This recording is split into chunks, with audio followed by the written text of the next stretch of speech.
Hi friends, स्वागत है आप सभी का एक नया वीडियो फिर से मैं लेकर के आया हूँ। और ये वीडियो है सचिवालय में। आप लोगों में से बहुत लोगों का सपना होता है कि सचिवालय में जॉब करने का, और यहाँ पर बेहतरीन मौका मिला हुआ है सचिवालय में जाने का। अब देखिए, अगर आप सचिवालय के किसी भी ग्रेड में अगर आप वर्क करते हैं तो वो अपने आप में एक थोड़ा सा रेप्यूटेशन वाली जॉब होती है।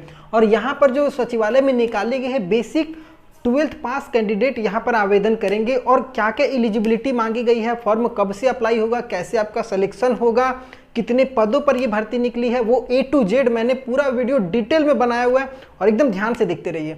ये निकला है मध्य प्रदेश। जी हाँ, आप सभी परिचित हैं, मध्य प्रदेश गवर्नमेंट की तरफ से विधानसभा सचिवालय में भर्ती निकाली है 2022 की।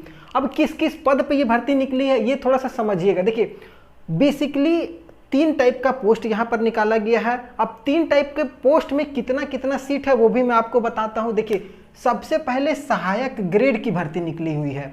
सहायक ग्रेड 3 की भर्ती निकली है, जिसमें 40 सीट पर ये आवेदन होगा। समझ रहे हैं? सहायक ग्रेड 3 का भर्ती है, जिसमें 40 टोटल सीट है। उसके बाद स्टेनोटाइपिस्ट की सीट है, जिसमें केवल 2 सीट रखा गया है, आप यहाँ पर देख सकते हैं। और उसके बाद सिक्योरिटी गार्ड्स, जिसको हम लोग सुरक्षा गार्ड कहते हैं, उसकी 13 सीट पे भर्ती निकाली गई है। ये तीनों जो पोस्ट है ये ग्रेड 3 की भर्ती आती है, और मतलब ग्रेड 3 लेवल का ये तीनों पोस्ट है, जिसमें आपको सहायक ग्रेड का, स्टेनोटाइपिस्ट का और सुरक्षा गार्ड, ये 3 पद पे भर्ती निकाली गई है। अब बात करते हैं हम लोग एजुकेशन की। एजुकेशन में थोड़ा सा ध्यान से समझिएगा। जैसे ये सहायक ग्रेड और स्टेनोटाइपिस्ट है, ये लगभग दोनों एक ही तरीके का पोस्ट है। थोड़ा सा इसमें एजुकेशन में अंतर दिया गया है। सभी में आपको 12th पास होना चाहिए। देखिए, 12th पास आपको एकदम अनिवार्य है। आप किसी भी बोर्ड से हो, Madhya Pradesh, Bihar, Jharkhand, national, CBSE, ICSE, सभी ऑल इन वन बोर्ड, किसी भी बोर्ड से आपने 12th पास आउट किया हुआ, सब यहाँ पर एलिजिबल होंगे। दूसरा कंडीशन समझिएगा, कंप्यूटर डिप्लोमा का सर्टिफिकेट आपके पास होना चाहिए। अगर आपने कंप्यूटर में डिप्लोमा किया हुआ है या फिर कंप्यूटर में सर्टिफिकेट किया हुआ बेसिक्स कोर्स, ठीक है, अगर 1 साल का कोई आपके पास कोर्स है, सर्टिफिकेट है, तो भी आप आवेदन करेंगे। ये जरूरी है। 12th के साथ साथ ये भी होना चाहिए आपके पास, ठीक है। उसके बाद ये सर्टिफिकेट भी आपके पास होना चाहिए। मैप IT से CPCT का स्कोर कार्ड या प्रमाण पत्र आपके पास होना चाहिए। CPCT का एक स्कोर कार्ड आता है, जिन्होंने दिया होगा उनको पता होगा। अगर इसके बारे में डिटेल में जानकारी चाहिए तो हमें कमेंट कीजिएगा, मैं पूरी आपको इसमें जानकारी दे दूंगा। तो उसका स्कोर कार्ड अगर आपके पास में है तो ये भी आपका लगेगा। उसके साथ ही साथ आपको थोड़ा सा हिंदी में ना टाइपिंग आना चाहिए। ये मैं बात कर रहा हूँ सहायक ग्रेड और स्टेनोटाइपिस्ट की, इन दोनों के लिए बात करो तो हिंदी में थोड़ा सा आपको टाइपिंग आना चाहिए। 300 शब्द आपको 10 मिनट में टाइपिंग दे सकता है। ये बेसिकली आपका स्किल टेस्ट वगैरह का एग्जाम होगा, और एग्जाम पैटर्न में आपको समझिएगा कैसे कैसे आपका सिलेक्शन होगा। तो ये टाइपिंग वगैरह जिनका अच्छा है उनके लिए भी बहुत बढ़िया। और एक चीज़ देखिए, ये यहाँ से यहाँ तक जो 3 है ये आपका सहायक ग्रेड के लिए हो जाएगा, ठीक है। सहायक ग्रेड में इतना चल जाएगा। लेकिन अगर आप स्टेनोटाइपिस्ट में जा रहे हो तो स्टेनोटाइपिस्ट का मतलब, अब टाइपिस्ट का मतलब आपको समझ में आ गया कि टाइपिंग जिनका बहुत तगड़ा होना चाहिए। तो आपको तो ये तीनों स्टेनोटाइपिस्ट में भी लगेगा, ये वाला, ये वाला, ये वाला, ठीक है, ये चारों। और उसके साथ ही साथ स्टेनोटाइपिस्ट में आपको हिंदी 80 वर्ड पर मिनट और अंग्रेजी में 30 वर्ड पर मिनट होना चाहिए। ये वाला सहायक ग्रेड में नहीं लगेगा। सहायक ग्रेड में बस केवल 4 तक ही लगेगा। लेकिन अगर आप स्टेनोटाइपिस्ट का फॉर्म भरिएगा तो उसमें ये वाला चीज़ 5वां वाला इसमें अलग से मांगा गया है कि हिंदी में आपका कितना वर्ड पर मिनट होना चाहिए और अंग्रेजी में कितना। हिंदी में 80 वर्ड पर मिनट और अंग्रेजी में 30 वर्ड पर मिनट होना चाहिए, ठीक है। तो ये आपका स्टेनोटाइपिस्ट में हो गया। और एक चीज़ और मैं बता देता हूँ कि जैसे स्टेनोटाइपिस्ट या फिर अगर आपको सहायक ग्रेड में आप दोनों ने इसमें किसी में भी फॉर्म अप्लाई किया तो आपको कुछ शब्द दे दिया जाएगा, शब्द या कोई डिस्टिंक्शन वगैरह दे दिया जाएगा, और उसको चेक किया जाएगा आपका परफॉर्मेंस कितना है, टाइपिंग स्पीड कितनी है, ये सब चीज़ें।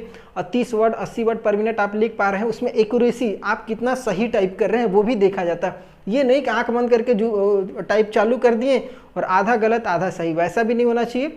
इसमें आपका एक्यूरेसी चेक किया जाएगा। ये सब चीज़ें आपको आगे मैं बता दूंगा। तो ये आपको एजुकेशन समझ में आ गया, सहायक का और स्टेनो का, ठीक है। अब बात कर लेते हैं सुरक्षा गार्ड की। सुरक्षा गार्ड में basic 12th pass out candidate हैं तो वो आपका चल जाएगा, ठीक है। समझिएगा, सुरक्षा गार्ड का ये है 12th पास आपका है। उसके साथ ही साथ अगर आप ग्रेजुएशन के पहले साल में है, चाहे फिजिक्स हो, केमिस्ट्री हो, बायो हो, किसी भी ट्रेड से अगर आप ग्रेजुएशन कर रहे हैं, और अगर ग्रेजुएशन का पहला ईयर में है तो भी आप इस फॉर्म को भर सकते हैं। तो ग्रेजुएट वाले समझ गए होंगे। उसके साथ ही साथ कुछ शारीरिक मापदंड होता है, क्योंकि भाई सुरक्षा गार्ड की बात है, तो अब ये नहीं कि मतलब दौड़ने भी नहीं आए, चलने भी नहीं आए, थोड़ा सा शरीर वगैरह भी नहीं रही, वो चीज़ नहीं चलेगा। आप कांस्टेबल की भर्ती देखे हैं, कांस्टेबल में बेसिक क्या रिक्वायरमेंट होती है शारीरिक। एक हाइट हो गया, मान लीजिए हाइट 165 हो गया, चेस्ट वगैरह हो गया 75 से 80, जो भी है बेसिक दौड़ आना चाहिए। ये सब चीज़ें आपको ज़रूरी है आपका सुरक्षा गार्ड में। 12th भी हो प्लस आपका शारीरिक मापदंड का भी जांच किया जाएगा। तो ये चीज़ आप देख लीजिएगा। और कांस्टेबल का जो रिक्वायरमेंट होता है किसी भी पुलिस में भर्ती होने के लिए, कांस्टेबल का वो वाला शारीरिक मापदंड आपके पास में होना चाहिए। तो ये आपको समझ में आया होगा। अब बात करते हैं एज की। देखिए तीनों फैक्टर बहुत इंपॉर्टेंट है। एज में 18 साल से 40 साल तक के कोई भी कैंडिडेट अप्लाई करेंगे। 18 से 40 बहुत मैक्सिमम जो दिया है, वो 40 बहुत ज़्यादा दे दिया है। और 40 साल तक अगर आप आवेदन करेंगे तो उसके लिए जो एज का कट ऑफ है वो पता होना चाहिए कि कितने तारीख को आपका 18 होना चाहिए और कितने तारीख को 40 हो जाना चाहिए और 40 से कम रहना चाहिए। तो 1 जनवरी 2022 को आपका 18 साल से कम होना चाहिए और 40 साल से ज़्यादा नहीं होना चाहिए। 1 जनवरी को समझ लीजिएगा, 1 जनवरी को इसी साल 1 जनवरी को 40 साल से ज़्यादा एज नहीं होना चाहिए। बाकी एज में छूट भी दिया गया है। अगर आप SC ST non creamy layer candidate अगर आते हैं OBC में उनको, और अगर लड़कियां हैं उनको 5 साल की छूट दी जा रही है। तो मतलब लड़कियां 45 साल तक भी भर सकती हैं। SC ST वाले सभी 45 साल तक भर सकते हैं। स्पोर्ट्स कोटा को भी 5 साल की छूट है। अगर आप स्पोर्ट्स में हैं तो भी आपको छूट मिलेगा 5 साल का। तो मतलब मैक्सिमम 45 साल तक यहाँ पर आवेदन किया जा सकता है, अगर छूट वगैरह ले लीजिएगा। तो एज आपको समझ में आ गया होगा। 18 से 40 जनरल वाले। अगर आपके पास कास्ट सर्टिफिकेट मध्य प्रदेश का नहीं है तो आप जनरल में ही अप्लाई करेंगे। तो आपको 18 से 40 के बीच में आपको अप्लाई करना है। अब इम्पॉर्टेंट है सबसे महत्वपूर्ण सिलेक्शन प्रोसेस, भर्ती प्रक्रिया समझिएगा बहुत एकदम क्लियरिटी के साथ। देखिए 3 स्टेजेज में होगा। लिखित परीक्षा पहला होगा, उसके बाद कौशल परीक्षा होगा, तीसरा साक्षात्कार जिसको हम लोग इंटरव्यू बोलते हैं। ठीक है, ये 3 स्टेजेज में आपका एग्जाम कंप्लीट हो जाएगा, सिलेक्शन प्रोसेस कंप्लीट होगा। अगर ये तीनों आप निकाल लेते हैं तो आपका विधानसभा, मध्य प्रदेश के विधानसभा सचिवालय में आपकी जॉब कंफर्म है। लिखित परीक्षा जो बहुत छोटा सा, मिनिमम मतलब बहुत छोटा, मात्र 50 नंबर का एग्जाम होगा लिखित परीक्षा। फर्स्ट स्टेज लिखित परीक्षा 50 अंक का होगा, जिसमें आपको मध्य प्रदेश का सामान्य ज्ञान पूछा जाएगा, मध्य प्रदेश की भौगोलिक, ऐतिहासिक जो भी इसका धरोहर वगैरह है मध्य प्रदेश का, उससे आपको रिलेटेड क्वेश्चन रहेगा। और उसके साथ ही साथ कंप्यूटर से रिलेटेड जानकारियाँ, कंप्यूटर का सॉफ्टवेयर, कौन सा विंडो चल रहा है, क्या चल रहा है, सवाल बहुत सारा बनेगा कंप्यूटर में, बेसिक ज्ञान। तो आप सिलेबस अगर चाहिए तो नोटिफिकेशन में इस पूरे डिस्क्रिप्शन में नोटिफिकेशन का लिंक दे दिए हैं, वहाँ से भी आप चाहें तो देख सकते हैं। देखिए सचिवालय का कोई भी पोस्ट होता है ना तो वो छोटा नहीं होता। अगर आपका एक बार इसमें जॉब होती है तो जो इसमें करते हैं या जो जानते हैं उनको पता है कि इसका पावर और रुतबा क्या होता है अपने अगल बगल में। ठीक है, तो अगर आप मध्य प्रदेश सामान्य ज्ञान और कंप्यूटर ज्ञान ये दोनों आप तैयारी कर ले रहे हैं, 50 नंबर का एग्ज़ाम होगा, ऑनलाइन होगा। जी हाँ, ऑनलाइन एग्ज़ाम होगा आपका, OMR बेस्ड होगा। हर क्वेश्चन का 4 आंसर रहेगा, उसमें से कोई भी एक टिक मारना होगा। अगर ये आप फर्स्ट स्टेज लिखित परीक्षा पास कर लेते हैं तब आपका कौशल परीक्षा होगा। कौशल परीक्षा का मतलब मैंने आपको बताया था कि आपका जैसे ये टाइपिंग वगैरह हो गया। ठीक है, अब अगर आप सुरक्षा गार्ड में अप्लाई किए तो यहाँ पर शारीरिक मापदंड हो गया, दौड़ वगैरह हो गया। इस टाइप से जो कौशल परीक्षा होता है जिसमें आपका अंदर का चीज़ों को जांचा जाता है कि आप कितने हुनरमंद हैं, क्या आप केवल जो फॉर्म भरे हैं वहीं तक सीमित है या टाइपिंग भी आपको आता है या फिर दौड़ भी है आपके अंदर, दौड़ सकते हैं। उन चीज़ों की परीक्षा होगी 50 अंक की। जब आप इसको पास कर लीजिएगा तब ये वाला होगा। ठीक है, तो ये सब चीज़ें आप थोड़ा सा ध्यान से देख लीजिएगा। आपका कौशल परीक्षा 50 अंक का हो जाएगा। 50 में आपको कुछ कट ऑफ होगा, मान लीजिए 30%, तो मिनिमम जेन्युइन होता है पास करना। जैसे 50 में 30%, तो कम से कम 15 से 20 नंबर तो लाना ही पड़ेगा। मेरिट में आना है तो 50 में कम से कम 30 के ऊपर रखिएगा। 30 के ऊपर अगर आप रहिएगा तो मेरिट में आपका आसानी से सिलेक्शन होने का चांस बनेगा। जितना ज़्यादा नंबर उठाइएगा उतना बढ़िया चांस बन जाएगा। कौशल परीक्षा में 50 अंक का होगा तो ये आपके हाथ में है, इसलिए कि आप चाहें तो इसमें 50 में 45 भी उठा सकते हैं। टाइपिंग जितना बढ़िया है, जितना बढ़िया दौड़ लीजिएगा, ये सब चीज़ें आपके हाथ में है 50 वाला।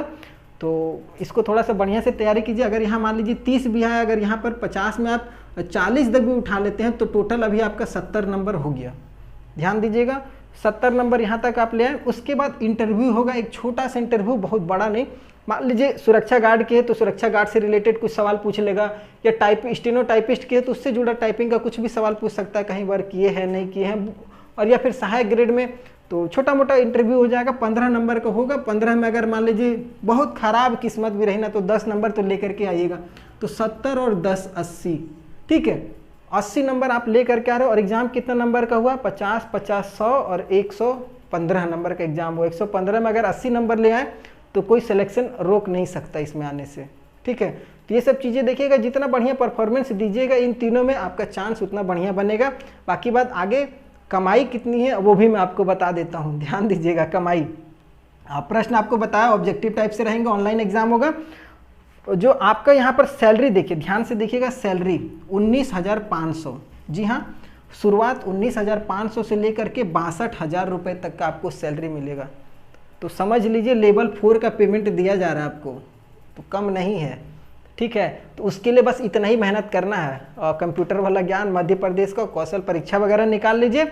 और हाँ, फॉर्म चालू हो चुका है, ऑनलाइन के माध्यम से फॉर्म भरा जा रहा है। 11 अक्टूबर से लेकर के 10 नवंबर 2022 तक ये फॉर्म ऑनलाइन के माध्यम से भर सकते हैं।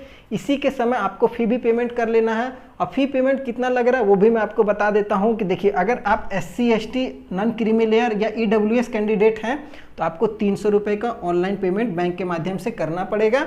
और अगर आप जनरल में आते हैं तो 450 रुपये का फ़ी आपको लगेगा फॉर्म भरने के लिए, ठीक है।